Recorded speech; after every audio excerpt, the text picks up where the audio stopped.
Revista da Semana. Os destaques da atualidade noticiosa em África e na restante lusofonia. As grandes questões que marcaram a vida política, cultural e social. Revista da Semana. Bem-vindos a mais uma edição da Revista da Semana da RDP África, uma edição de Germano Campos, com a retrospectiva da atualidade lusófona dos últimos 7 dias. O ano começou agitado na Guiné-Bissau. Menos de um mês depois de ter tomado posse, demitiu-se Rui Néné, presidente da Comissão Nacional de Eleições. Rogério Gomes. O presidente da Comissão Eleitoral guineense apresentou demissão. Rui Néné tomou posse há 2 semanas, apesar da polémica suscitada por um conjunto de pequenos partidos que questionavam a nomeação do também juiz conselheiro do Supremo Tribunal de Justiça. Para o grupo, constituído por partidos que apoiam o governo de transição, formado na sequência do golpe de Estado de 12 de abril, a eleição de Néné, decidida no Parlamento, não obedeceu ao acordo político que rege o período de transição em curso na Guiné-Bissau. Em carta dirigida ao Conselho Superior da Magistratura, o Rui Néné explica que decidiu renunciar ao cargo de presidente da CNE por julgar que a nomeação pode pôr em causa a desenhada estabilidade e paz no país. A reportagem do correspondente Califa Kassamá. Rui Néné decidiu bater com a porta e renunciar ao cargo do presidente da Comissão Nacional de Eleições, CNE, que havia sido eleito no Parlamento depois de uma proposta do PAGC por considerar que a sua escolha foi alvo de muita contestação pública. Na carta endereçada ao Conselho Superior da Magistratura Judicial e que a RDP África teve acesso, o juiz conselheiro considera que, por razões adversas ao exercício de cargo, foi objeto de várias declarações públicas de contestações proferidas pelos partidos políticos signatários do Pacto de Transição Política e pressão de algumas figuras públicas e que levou à convocação de uma reunião na Presidência da República para analisar a sua eleição. Na opinião do presidente dimissionário, segundo a carta datada de 24 de dezembro do ano passado, passo a citar: a minha continuidade no exercício desse cargo poderá pôr em causa a desenhada estabilidade e a paz, sendo eu magistrado judicial que sempre pactuei no exercício e na realização dos interesses públicos, porquanto estarem acima dos interesses pessoais, decidi renunciar ao cargo do presidente da Comissão Nacional de Eleições, CNE, a que fui eleito dia 5 de dezembro de 2012, e pôr fim ao exercício da Comissão de Serviço do referido cargo, acima autorizado pelo Conselho Superior da Magistratura Judicial. Fim de citação. Rui Néné, que tinha solicitado a sua dispensa de magistratura judicial, já requeriu o seu reingresso. Poderá ser de novo candidato a vice-presidente do Supremo Tribunal de Justiça nas eleições que vão ter lugar no próximo dia 16 do corrente. O Parlamento guineense vai ter que escolher uma nova figura para a presidência da CNE, que vai ter a tarefa de preparar e realizar eleições gerais previstas para abril deste ano. E continuamos na Guiné-Bissau. A Justiça guineense está disposta a trabalhar com o Tribunal da CEDEAO na investigação sobre os assassinatos políticos ocorridos no país nos últimos tempos. A intenção foi manifestada pelo Procurador-Geral da República, Abdou Mané, no ato de cumprimentos ao Presidente da República de Transição. Abdou Mané destacou no seu discurso os casos que marcaram os assassinatos políticos no país e reconheceu que são enormes os desafios com que a Justiça guineense se depara. Hoje não podemos ocultar e nem tapar o sol com a peneira ou fazer tábua rasa sobre os acontecimentos dos anos 2008 e 2009. Por isso, concordará comigo que os desafios com que a justiça guinense se depara nos últimos anos são enormes. Na nossa linguagem vulgar, costumamos dizer "Imas pincha barco". Basta lembrarmos do caso do general Tago Menowai. Basta lembrarmos do caso do presidente Nino Vera, presidente da República eleito democraticamente e membro fundador da CPLP, da forma como foi assassinado. Basta lembrarmos do caso Bassirou Dabo, militante do PAIGC, deputado desta casa. Basta lembrarmos também do caso Hélder Magno Proença, menino prodígio do PAIGC, de facto. Condições e circunstâncias em que foi assassinado. Caso Yaya Dabo, barbaramente assassinado nas ruas de Bissau, frente ao Ministério do Interior. Frente ao Ministério do Interior. Estamos a falar de que justiça? Que expectativas legítimas que nós podemos criar para os nossos concidadãos? E temos o caso do malogrado Roberto Ferreira Cacheu, deputado do PGC, deputado desta casa, Até hoje não se sabe do paradeiro do ilustre deputado Roberto Ferreira Cacheu. O Procurador-Geral da República da Guiné-Bissau manifestar a disponibilidade da Justiça guineense em colaborar com o Tribunal da Comunidade Económica para o Desenvolvimento da África do Oeste na investigação às mortes do Presidente Nino Vieira e também do General Tagma Nawai, entre outros. Os partidos políticos com representação parlamentar na Guiné-Bissau saudaram a indicação de Zé Ramos Horta como representante especial do secretário-geral das Nações Unidas para o país. Ramos Horta vai substituir Joseph Mutaboba e deverá entrar em funções no próximo mês de fevereiro. Para Augusto Olivais, secretário nacional do PAIGC, principal partido do país, Ramos Horta, por ser Prémio Nobel de Paz, representa o espírito de paz que a Guiné-Bissau precisa e será uma mais-valia para o país. Nós, neste momento, a Guiné-Bissau precisa de uma pessoa com esse espírito de paz para trazer a mensagem de paz para o país. É bem-vindo o Sr. Ramos Horta à Guiné-Bissau. Já o Partido da Renovação Social, força política mais representada no atual governo de transição, congratula-se com a nomeação de Zé Ramos Horta, segundo o secretário-geral Florentino Mendes Pereira. O perfil da pessoa em causa não coloca qualquer dúvida de que é uma pessoa com a capacidade, se quiser, para ajudar a Guiné-Bissau a resolver os problemas que tem. Por seu lado, Vítor Mandinga, líder e único deputado da coligação Aliança Democrática, também não tem dúvidas de que Ramos Horta poderá ser uma mais-valia para a Guiné-Bissau por aquilo que representou no passado. Achamos que é a pessoa ideal, no nosso ponto de vista, para ajudar a fazer entender todas as partes, e quando eu digo todas as partes, digo CPLP, CDAO, que o que interessa é a Guiné-Bissau. Finalmente, para Yaya Jaló, do Partido Nova Democracia, Ramos Horta, por ser um cidadão lusófono e Prémio Nobel de Paz, poderá contribuir para o retorno à normalidade constitucional na Guiné-Bissau. Poderá ajudar e contribuir muito para que, de facto, a Guiné-Bissau possa almejar a paz e a estabilidade que se requer para o retorno à ordem constitucional. Um representante, de facto, que venha promover diálogo entre todas as forças vivas da nação, queram elas políticas ou da sociedade civil. Partidos políticos com representação parlamentar guineense saúdam e esperam um bom trabalho de Zé Ramos Horta, novo representante especial do secretário-geral das Nações Unidas para a Guiné-Bissau. Em fevereiro, Ramos Horta parte para a Guiné-Bissau. O Prémio Nobel da Paz vai, como representante especial da ONU, tentar encontrar uma solução para a crise que a Guiné-Bissau atravessa.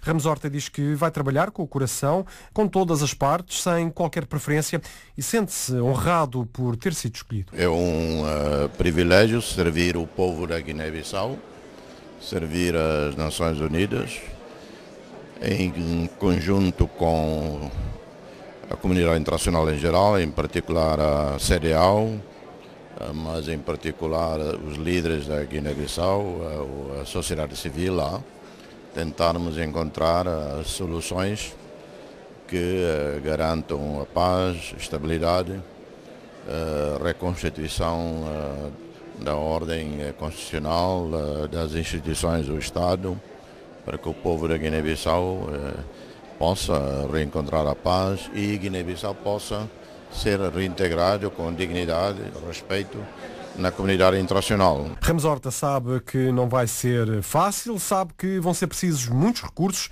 mas reconhece que os doadores estão cansados de não ver resultados. Neste momento, a esmagadora maioria dos tradicionais apoiantes da Guiné-Bissau, doadores como a Comissão Europeia, não estão a dar o apoio que tradicionalmente tem dado, precisamente pela ruptura política constitucional que houve. Agora é preciso a determinação dos líderes da Guiné-Bissau, dos partidos políticos, de encontrarmos forma de como sair deste ciclo de golpes, de instabilidade. Portanto, eu irei para ouvir e trabalhar com os irmãos da Guiné-Bissau, e para mim faço com coração, sem quaisquer preconceitos ou tendências ou inclinações para um lado ou outro. Ramos Horta, enviado especial da ONU para a crise guineense, diz que tudo vai fazer para recolher recursos para ajudar a Guiné-Bissau a sair da crise em que se encontra. Angola garante o apoio a Ramos Horta na qualidade de representante da ONU na Guiné-Bissau. O apoio é oficial e já foi confirmado pelo ministro das Relações Exteriores de Angola, Jorge Chicote. Nós vemos essa nomeação como um evento importante. O Dr. Ramos Horta tem referências bastante sólidas em matéria de resolver esse tipo de problemas, particularmente essa crise em que a Guiné-Bissau se encontra. Notei também que as partes guineenses aparentemente reconhecem a importância desta nomeação e veem nela eventualmente um veículo capaz de poder conduzir os guineenses a um consenso neste período de transição. Portanto, Angola, juntamente com a comunidade internacional, estará ao lado para apoiá-lo naquilo que nos for solicitado. Jorge Chicote, ministro das Relações Exteriores de Angola, em declarações à agência Luz, em Luanda, à margem da segunda reunião de embaixadores. RDP África. O arranque da semana em Moçambique ficou marcado pela greve dos médicos, uma paralisação à escala nacional que o governo considerou ilegal e que tem por base a exigência de melhores salários e condições de trabalho. Ouvido pela RDP África, Jorge Arroz, presidente da Associação Médica de Moçambique, contestou a decisão do governo, que pretende reduzir o salário base dos médicos de 20 para 18 mil meticais. A proposta não fazia nenhum sentido, visto que a proposta inicial do próprio Ministério da Saúde era de um salário base de 20 mil meticais e agora estariam a reduzir em cerca de 2 mil meticais. Ouvido a nossa posição em relação à proposta por eles proferida, disseram que iam evitar todo tipo de esforços junto ao Ministério das Finanças e que no dia seguinte, portanto, dia 4 de janeiro, poderiam chamar-nos e apresentar outros cenários possíveis. Dia 4 de janeiro, nós, a Associação Médica, não fomos chamados ao Ministério e ficamos surpresos com algum pronunciamento do Ministério da Saúde na mídia, dizendo que era difícil negociar com a Associação Médica. Ficamos à espera, igualmente, para o dia 5, porque foi um acordo comum de que até dia 5 a questão salarial estaria resolvida. Igualmente, também não nos foi solicitado a comparência no Ministério da Saúde. Nesta entrevista à RDP África, Jorge Arroz contestou também a alegada ilegalidade da greve dos médicos moçambicanos, segundo a opinião do governo de Maputo. Pensamos que há algum grau de equívoco, porque para se dizer que há ilegalidades, é preciso dizer que tipo de ilegalidade. Para dizer que há ilegalidade, é preciso dizer qual é o artigo que está a ferir. A Constituição da República diz que todo moçambicano tem direito à greve. O Estatuto Geral dos Funcionários e Agentes de Estado diz que o direito à greve é regulado por lei. A Lei do Trabalho também clarifica o direito à greve. O Código Deontológico da Ordem dos Médicos, a qual todos os médicos estão inscritos na Ordem dos Médicos, para o exercício da profissão, todos devemos estar na Ordem dos Médicos, diz que os médicos podem fazer a greve mantendo os serviços mínimos. Portanto, não conseguimos encontrar qual é a ilegalidade a que o governo se refere.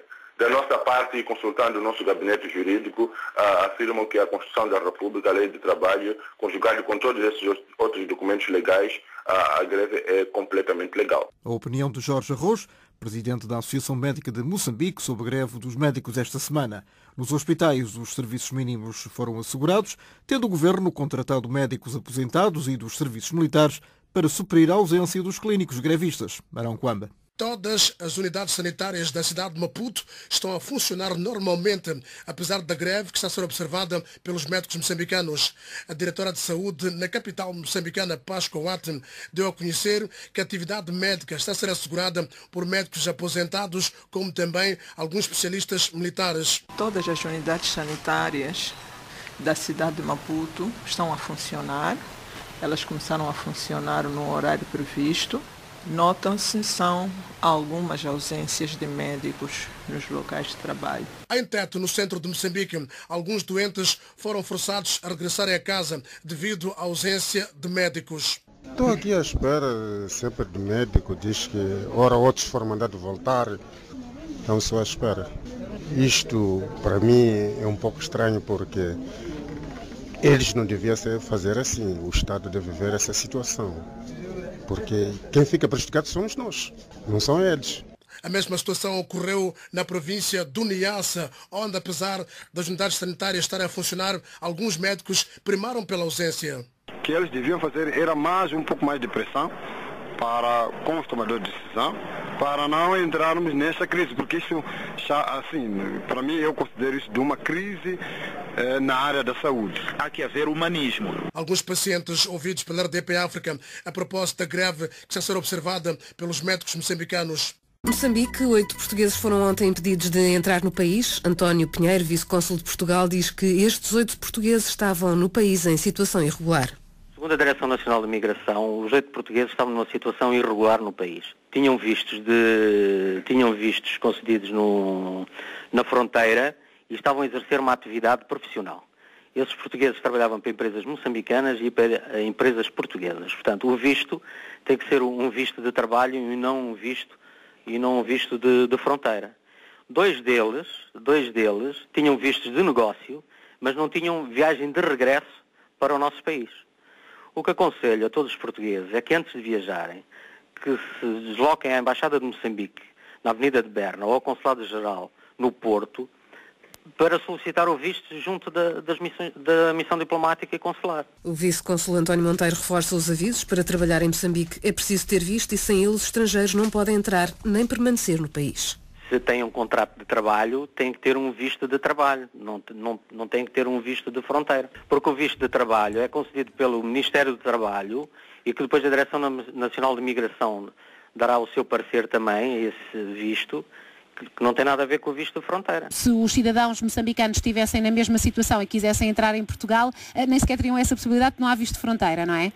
Não, a nossa lei não permite conceder um visto de fronteira no aeroporto em Lisboa. Os alertas de António Pinheiro, vice-cônsul de Portugal em Moçambique. 8 portugueses foram impedidos de entrar no país por irregularidades a nível de vistos, tendo regressado no mesmo avião em que viajaram para Maputo. Moçambique não teria conseguido atrair investidores sem oferecer boas condições, realça Joaquim Chissano, o ex-presidente de Moçambique, primeiro estadista africano a receber o prémio Mo Ibrahim de Boa Governação, recorda as dificuldades que o país enfrentava ainda há poucos anos e diz que agora é possível negociar melhor com as empresas responsáveis pelos megaprojetos.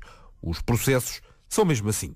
Eu acho que sim, porque realmente um país que não tem nada, um país que era muito dependente, embora nós tenhamos lutado para a independência, e o que nós queríamos era estabelecer na base da independência a interdependência necessária com outros países. Mas continuamos muito dependentes da ajuda externa, para o orçamento, para tudo. E os investimentos eram sempre muito condicionados e etc. Portanto, nós tínhamos uma tarefa de atrair o investimento. E nessa base de atrair investimento, costumo dizer, você, na minha língua, diz não pode correr atrás da galinha com faca e sal, né? Nunca mais vai apanhar a galinha. Então deixa que a galinha venha, o que nós damos é um pouco de grãos para virem de bicar, para podemos apanhá-la mais depressa, né? Joaquim Chissano, em entrevista à RDP África, à jornalista Paula Borges, à margem da conferência dos 40 anos do Jornal Expresso, no painel sobre lusofonias, sonhos e realidades, Chissano apresentou as suas dúvidas. Para ele, a lusofonia é uma utopia útil. A RDP África voltou a explicar porquê. É uma utopia útil porque é algo que eu penso que não vai ser fácil de alcançar, a transformação dos países para serem realmente lusófonas. Então eu começo por pôr a questão de saber o que é lusofonia. Quando eu penso vejo a lusofonia como um conceito de países que falam uma língua que deveria se chamar português, mas neste caso parece chamar-se uma língua lusitana. Então, dá essa impressão de que as nações que nós representamos devem estar conotadas com uma civilização, uma cultura lusitana. Ora, as nossas nações são todas muito diversas e estão muito distantes de ter essa cultura, mas que comungam uma língua e que é uma língua que não é falada por toda a gente. Em Moçambique, calcula-se menos de 50% das pessoas que falam o português agora, graças ao esforço que nós estamos a fazer, porque adotamos como língua de educação e o analfabetismo está a diminuir e a alfabetização tem sido feita nessa língua, mas isso não implica que a cultura vai ficar lusófona, porque nós também temos traços culturais muito fortes que, bom, em Portugal são conhecidas quando a gente passa com um pintor, mas há muita coisa que se chama cultura. Já sobre a CPLP, o ex-presidente de Moçambique reforça que a comunidade, essa sim, é a expressão política de uma vontade de união, mas os seus membros precisam de chegar ainda a acordo sobre uma mesma perspectiva. O que une os povos não é a língua, mas o que decidirem fazer com ela. E em Moçambique, falta de assistência é o que alegam as famílias desalojadas na periferia de Nampula na sequência de um temporal. Aranquampe. Famílias afetadas por um vendaval que esta semana flagelou a província de Nampula, no norte do país, queixam-se da falta de assistência humanitária. No total, são 42 famílias que perderam as suas casas e haveres na periferia de Nampula, estando expostas a relento, necessitando de assistência humanitária urgente. Nós sofremos aqui para de água só. Daqui até hoje ninguém chegou aqui. Aqui estamos a ver em tragédia. Já aqui, a nossa casa aqui já caiu. Ninguém veio mesmo, nem as comunidades, nem o município. Nós demos o apelo para que o município nos ajude. Infelizmente estamos a viver assim muito mal mesmo. As queixas de famílias afetadas por um vendaval que esta semana afetou a província de Nampula, no norte de Moçambique. O município daquela cidade, na voz de Olindo Soca, substituto do presidente da Idilidade, assegurou que estão em curso esforços visando a concessão da assistência humanitária às vítimas do vendaval. Já fizemos um levantamento exaustivo, sabemos que são as casas que desabaram. Nós já falamos com o Instituto das Calamidades e falamos com a representação do Estado também e dissemos que, olha, as ações devem ser conjuntas. Nós vamos ver que possibilidade o Conselho Municipal tem para ver se pode ajudar as famílias afetadas, mas neste momento não podemos avançar absolutamente nada. Estamos em coordenação com as outras instituições para ver se podemos dar algum apoio. As garantias do substituto do presidente do município de Nampula, Olindo Soca, em relação à assistência humanitária a ser concedida a 42 famílias afetadas por um vendaval que esta semana flagelou a província de Nampula, no norte de Moçambique. Aranquampe, correspondente da RDP África em Maputo. Revista da semana. A atualidade dos últimos 7 dias. Revista da semana. O primeiro-ministro de Cabo Verde acusa o presidente do MPD, o principal partido da oposição, de ser um líder do faz de conta. Uma resposta de José Maria Neves às declarações de Carlos Veiga, que na semana passada classificou de fictício o Orçamento de Estado de 2013. O que é real é que a polémica à volta do Orçamento de Estado para este ano está longe do fim. João Pereira da Silva. A pequena provocação começou no líder da oposição, que no final da semana passada classificou o Orçamento de Estado de 2013 como Orçamento do faz de conta. É largamente fictício. É um orçamento de faz de conta, que já está profundamente alterado e obrigará certamente a um orçamento retificativo. O chefe do governo deixou passar o dia de Reis e a partida da seleção de futebol para a África do Sul para responder agora à letra. O Dr. Carlos Veiga tem sido um líder do faz de contas. Ele, desde que assumiu, tem feito esses discursos no Parlamento e tem sido um discurso do faz de contas. Portanto, não tenho nada a comentar. E neste cenário alegadamente virtual surge outro protagonista, o Fundo Monetário Internacional, trazido à cena por Carlos Veiga. Através da declaração final da mais recente missão do Fundo Monetário Internacional e através do relatório da conjuntura macroeconómica de Cabo Verde, de dezembro passado, apresentado pela Unidade de Acompanhamento Macroeconómico, que funciona no âmbito do Acordo de Cooperação Cambial entre Portugal e Cabo Verde, foram agora confirmados praticamente o diagnóstico e todos os alertas e avisos que o MPD vem fazendo de há muito sobre os riscos para o país das atuais políticas do governo PSV. José Maria Neves diz que só conhece um relatório do FMI, o que foi apresentado em dezembro passado pelos responsáveis do fundo e pela Ministra das Finanças. Quanto ao resto, é mais do mesmo. O balanço do FMI foi apresentado aqui em Cabo Verde em dezembro pelo chefe da equipa e a Ministra das Finanças e apresentaram ao país os dados resultantes da avaliação do FMI. Não tenho que comentar sucessivos discursos negativos, catastrofistas do Dr. Carlos Veiga. O mistério parece estar agora no dito relatório, afinal, existe ou não existe? A garantia, essa é outra. É que a polémica em torno do Orçamento de Estado para 2013 está longe do fim e ainda agora começou o ano. Orçamento Geral do Estado para 2013, em Cabo Verde, ainda envolto em polémica entre o Governo e a oposição, nomeadamente com a MPD. Revista da Semana. A atualidade dos últimos 7 dias. Revista da Semana. Em São Tomé e Príncipe, a partir de hoje e durante os próximos 30 dias, 50 agentes, formados pela Direção-Geral do Ambiente, vão percorrer todo o país.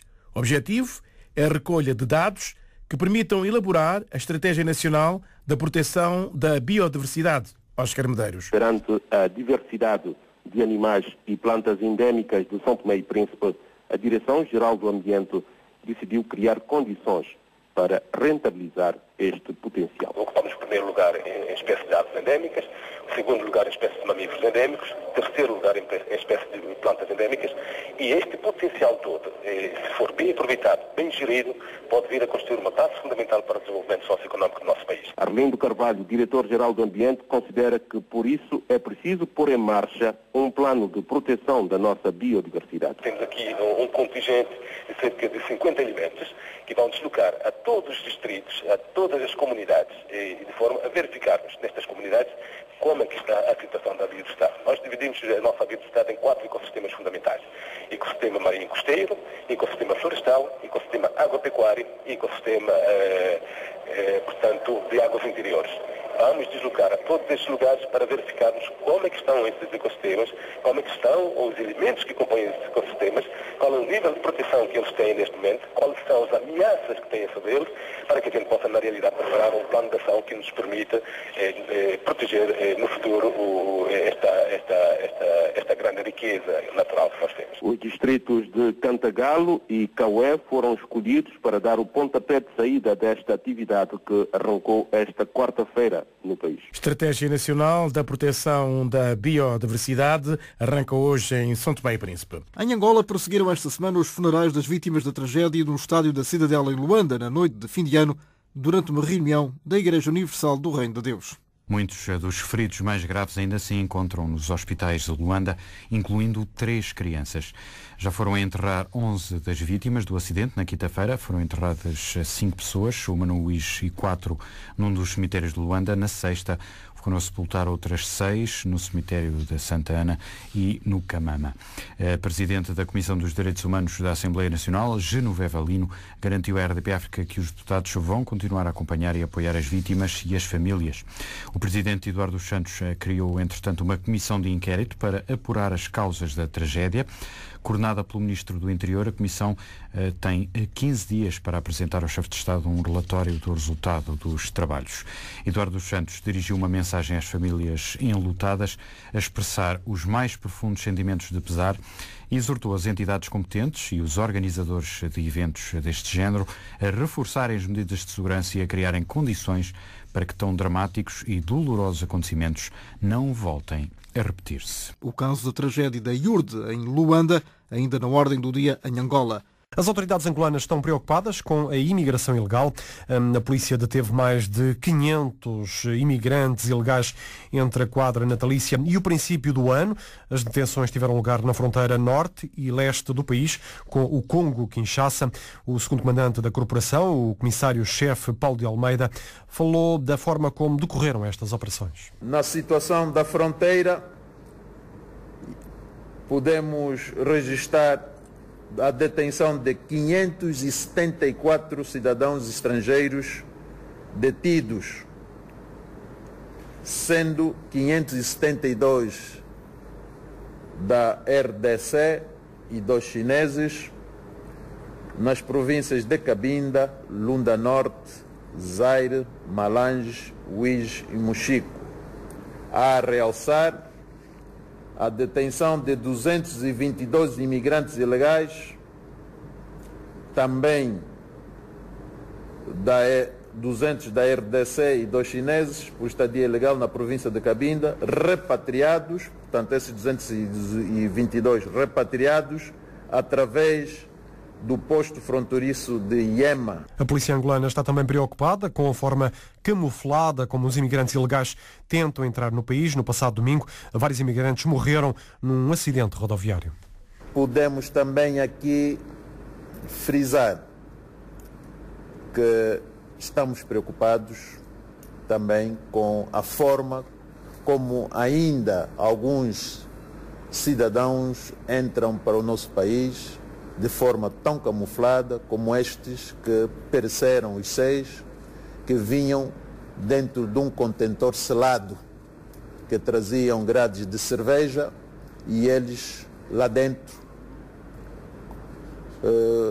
abrindo alguns furinhos para a sua respiração, mas que infelizmente tiveram um destino muito impróprio daqueles que eles de certa forma pretendiam ter. As palavras de Paulo de Almeida, segundo comandante da polícia angolana. 6 imigrantes ilegais que se faziam transportar dentro de um contentor selado morreram num acidente rodoviário ao tentarem entrar em Angola pela fronteira norte do país. E os angolanos escolheram Portugal para lutas de poder político e judicial entre várias fações afetas ao atual regime de Luanda. A opinião foi expressa pelo professor de Direito português, Marcelo Rebelo de Sousa, que no seu habitual comentário dominical na TVI, uma estação de televisão em Portugal, analisou os recentes casos envolvendo denúncias feitas por angolanos sobre personalidades próximas do presidente José Eduardo dos Santos, como Manuel Vicente, apontado como seu sucessor. É que angolanos escolheram Portugal para lutas em torno do poder. É que José Eduardo dos Santos era pacífico, Manuel Vicente aparentemente é menos. E sendo menos pacífico, há setores angolanos que escolhem Portugal como palco para a luta política e para a luta judicial. Porque as denúncias são feitas por angolanos contra angolanos. Angolanos próximos do poder político contra setores da burguesia nacional que acham que deve ser outra solução que não Manuel Vicente, setores dessa burguesia nacional que denunciam atuações criminosas, ditas criminosas, depende da investigação, em Portugal e em Angola, para investigação pelo Ministério Público. E nós como é que devemos ficar no meio dessa guerra? Portanto, o que é que se tem a dizer antes de mais aos angolanos? É que, em primeiro lugar, se a luta é entre angolanos e se escolhem o palco que é Portugal e se escolhem envolvendo a justiça portuguesa, depois não se podem queixar de que a justiça portuguesa está a investigar coisas que têm como fundamento iniciativas angolanas. À justiça portuguesa é o que se pede, mas pede-se para os portugueses como para os angolanos, ao Ministério Público, que seja rápido, que é coisa que muitas vezes não é. Não? E, portanto, se é de acusar, é de acusar, se não é de acusar, não é de acusar, e é de arquivar. Agora, não podem deixar de investigar aquilo que é objeto de participação ou de denúncia. Claro. Não contribui, obviamente, para um bom momento, de vez em quando, nas relações com Angola. O comentário de Marcelo Rebelo de Sousa sobre as relações políticas e judiciais entre Portugal e Angola.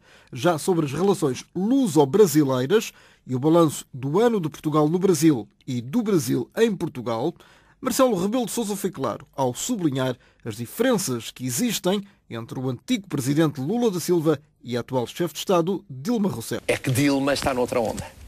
Dilma não é Lula e Dilma não é Fernando Henrique Cardoso. E a empatia que havia na administração Lula e na administração Henrique Cardoso, para não dizer a anterior, com Dilma não existe. Dilma tem, como sabe, uma origem paterna búlgara. Dilma foi o primeiro caso chefe de Estado brasileiro que ainda não fez uma visita de Estado a Portugal, cuja primeira visita de Estado ao estrangeiro não foi a Portugal. Desde o imperador Dom Pedro II, sempre o chefe de Estado em monarquia e em república visitou em primeiro lugar Portugal. Dilma visitou a França. Veio cá a título pessoal ao doutoramento honoris causa de Lula da Silva e teve de interromper a meio por causa do que aconteceu com o vice-presidente. Dilma cancelou uma cimeira com Passos Coelho. Dilma faltou ao jantar do ano de Portugal no Brasil e não foi sequer o vice-presidente, foi o ministro. Portanto, isto não é razão para nós discursoarmos em relação ao Brasil.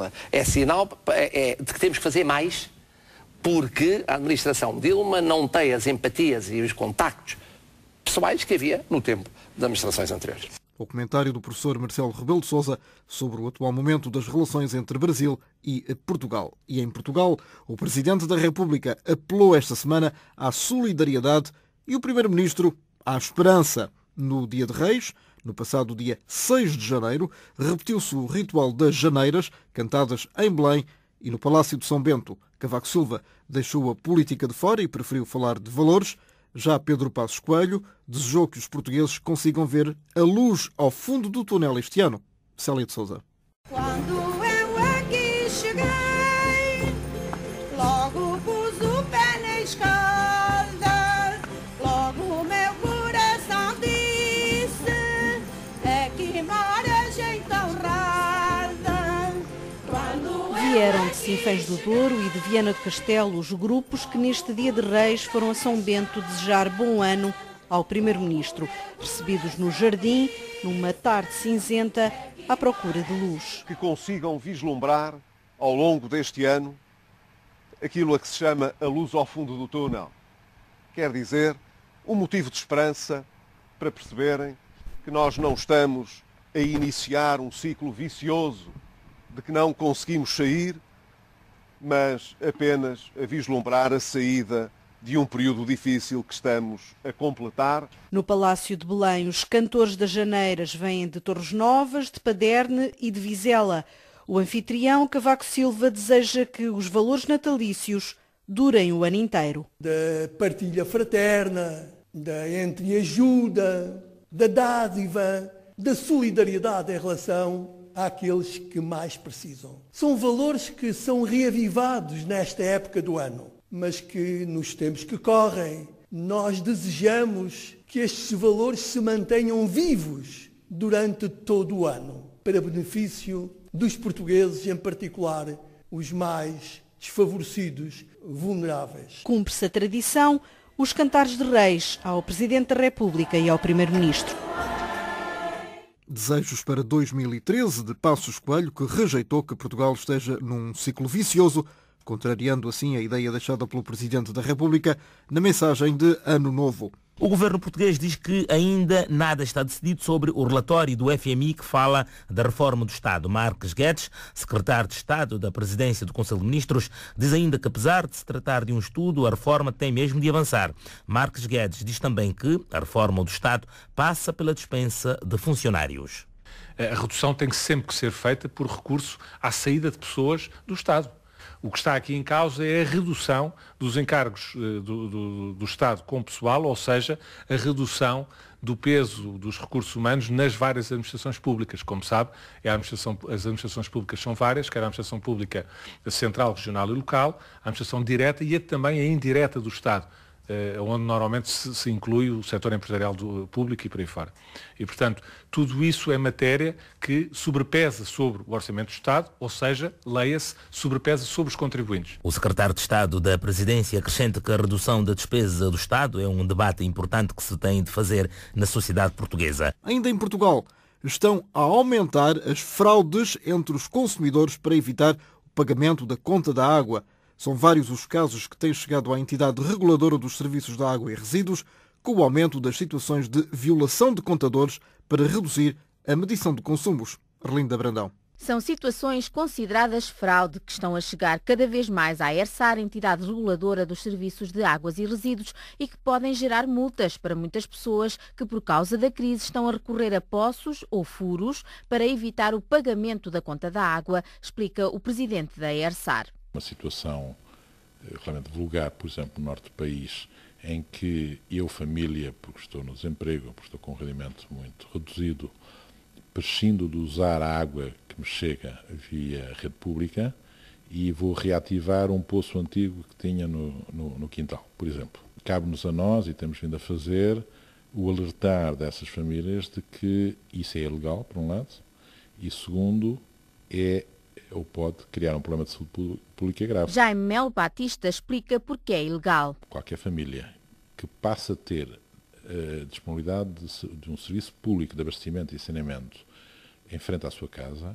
e é claro a dizer que isso significa menos de 20 metros da sua habitação, é obrigada a ligar ao serviço público. Muitos operadores estão a detectar estes casos que, por lei, podem levar a contraordenações a aplicar pelos municípios. Em causa estão consumidores particulares, mas também há hotéis. Entre as queixas de fraudes que a ERSAR tem recebido em tempo de crise, há também a violação de contadores para reduzir a medição de consumos da água e queixas ao nível de faturas, do seu pagamento atempado, de encargos de reposição do serviço após corte e queixas na forma como são calculados os valores a pagar. Estão a aumentar em Portugal as fraudes entre os consumidores de água por causa da crise económica.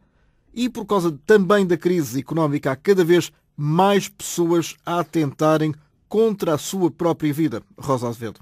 O suicídio é já a principal causa de morte auto-infligida em Portugal, tendo mesmo ultrapassado o número de mortos em acidentes de viação. No primeiro semestre do ano passado, o INEM atendeu 904 chamadas de pessoas que ameaçavam pôr termo à vida. Na comparação com o ano de 2011, nota-se um aumento de 27%. Fazendo as contas a todo o ano de 2012, os pedidos de ajuda foram 1.672, mais 489 que no ano anterior. As mulheres, que estão entre os 40 e os 49 anos, são quem mais tenta acabar com a vida. Os homens fazem menos tentativas, porque usam métodos mais eficazes. Os registros do INEM mostram que nos últimos anos são cada vez mais os que tentam o suicídio sem terem antecedentes de doenças depressivas. A crise pode ser uma explicação. Grécia e Irlanda viram as taxas de suicídio crescer acentuadamente com a crise económica, o aumento do desemprego e a austeridade. Cresce o número de suicídios.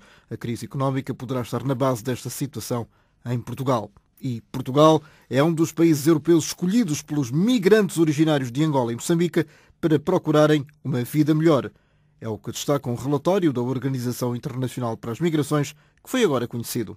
O Brasil é um dos países apontados como fonte de vítimas de tráfico humano ao lado da Bulgária, China, Índia e Nigéria. Entre os três principais estão a Ucrânia, o Haiti e o Iêmen. Os dados constam de um relatório da Organização Internacional para Migrações, OIM, que analisou as tendências de tráfico de pessoas através de informações de mais de 150 pontos de operação. Os principais países de destino são a Federação Russa, o Haiti, o Iêmen, a Tailândia e o Cazaquistão. Embora em menor escala em relação à Argentina, o Brasil é também tido como ponto de chegada de pessoas traficadas de países como a Bolívia e o Paraguai. Na Europa, Portugal é um dos pontos de destino ao lado da Alemanha, Itália e Espanha. Todos recebem um número significativo de migrantes do Cone Sul e particularmente dos países andinos. Migrantes originários de Angola e Moçambique estão na lista dos refugiados africanos, caribenhos e asiáticos que se movimentam para a Europa ou transitam pela América do Sul a caminho dos Estados Unidos e Canadá. Em junho, a agência deve publicar a segunda parte do estudo para o combate ao tráfico e assistência a migrantes vulneráveis com dados de 2011. O documento indica que metade dos casos de tráfico humano registrados durante o período envolveu vítimas de exploração de trabalho. De acordo com a OIM, mais de 3.000 vítimas de exploração do trabalho foram assistidas durante o período, o que representou 53% das solicitações das vítimas de tráfico humano. A agência indica ainda que, desde 2010, o tráfico de trabalho já tinha ultrapassado a exploração sexual como o principal tipo de tráfico atendido pela OIM. Da Rádio ONU em Nova York, Edgar Júnior. Revista da Semana. A lusofonia é uma utopia útil que assenta numa língua comum, mas não pode sufocar as culturas dos povos dos países que a partilham. As palavras são do ex-presidente moçambicano, Joaquim Chissano, numa das conferências que assinala os 40 anos do Semanário Português Expresso, que decorreram no Centro Cultural de Belém, em Lisboa. José Manuel Rosendo. Entre os sonhos e a realidade da lusofonia ficam as dúvidas de Joaquim Chissano. É possível falar-se com consistência de uma cultura lusófona em todos os nossos países?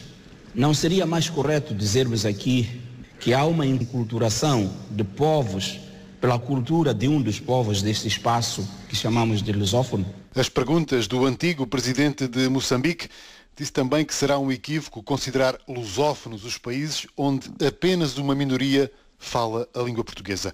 Por outro lado, Joaquim Chissano separa os conceitos de lusofonia e lusitaneidade. Chissano diz que fala português, mas não é luso. Quanto à CPLP, o antigo presidente de Moçambique disse que aquilo que une os países da CPLP não é a língua, são os ideais e os objetivos comuns. A língua portuguesa é apenas um instrumento, o que constitui também um desafio. O desafio que temos é de implantá-la, esta língua, sem sufocar ou matar as culturas dos povos. É de evitar a continuação da prática do passado, de propagar culturas de uma forma unidirecional, que não chega a formar as tais simbioses culturais de que nos ocorre falar de quando em vez. Eu creio que havia de haver uma simbiose, se fossem patentes as culturas dos outros povos em cada um dos nossos países, o que aparece, como já disse, nos países africanos, mas talvez não aparece tanto em Portugal e mesmo no Brasil. Aparecem as culturas de outrora, que foram com a escravatura, etc. Com todas as dúvidas, Joaquim Chissano olha para a lusofonia ainda assim como uma utopia útil, porque se trata, afinal, de uma língua da modernidade. As dúvidas e algumas provocações que Joaquim Chissano deixou numa das conferências que assinala os 40 anos do Semanário Expresso, que decorreram no Centro Cultural de Belém, em Lisboa. Para o ex-ministro das Relações Exteriores do Brasil, também presente neste encontro, a afirmação da língua portuguesa no mundo é um objetivo diplomático do Brasil. Celso Laffer insistiu nas vantagens do polémico acordo ortográfico. A divulgação, a difusão, a afirmação do português é um objetivo diplomático brasileiro. O que me leva a mencionar rapidamente um tema razoavelmente polêmico, que é o acordo ortográfico da língua portuguesa. Claro que, como membro da Academia Brasileira de Letras, eu considero isso importante e como confrade do Evanildo Bechara, que é, enfim, quem no Brasil tem atuado muito, vejo neste acordo vantagens. Ele simplifica as regras da utilização da língua e, sobretudo, ele trata da uniformização da grafia. Ele não impõe uma regra para a língua. Portanto, permite esse espaço plural. E ele, naturalmente, é benéfico para a unidade intercontinental lusófona, facilita o intercâmbio cultural, reduz custos de produção de livros e facilita a difusão bibliográfica e, sobretudo, o tema das novas tecnologias, onde este tema de um uso comum e simplificado da língua é relevante. Celso Laffer a falar das vantagens do acordo ortográfico e dos benefícios que tem para o intercâmbio cultural. RDP África, Serviço Público de Radiodifusão. De Portugal para a África, uma comunicação em português. Morreu hoje em Maputo Fernando Leite Couto, jornalista, escritor e fundador da editora Angira, a primeira editora privada criada depois da Guerra Civil. Fernando Leite Couto nasceu a 16 de abril de 1924 na cidade do Porto, norte de Portugal. Parte para Moçambique no início da década de 50, onde acaba por se fixar tendo exercido como jornalista no Notícias da Beira e colaborado com vários outros órgãos de comunicação social. Poeta, é autor de obras como Jangada do Inconformismo, Rumor de Água, Poemas junto à Fronteira, entre outros títulos. Fernando Leite Couto é pai do escritor moçambicano Mia Couto e do empresário Fernando Amado Couto. Está tudo dito e contado nesta edição da Revista da Semana da RDP África, uma edição de Germano Campos, que pode ser ouvida a qualquer hora no podcast da RDP África e também, não se esqueçam, na página do Facebook deste programa. Voltamos no próximo sábado, entre 1 e as 2 da tarde. Revista da Semana. Os destaques da atualidade noticiosa em África e na restante lusofonia. As grandes questões que marcaram a vida política, cultural e social. Revista da Semana.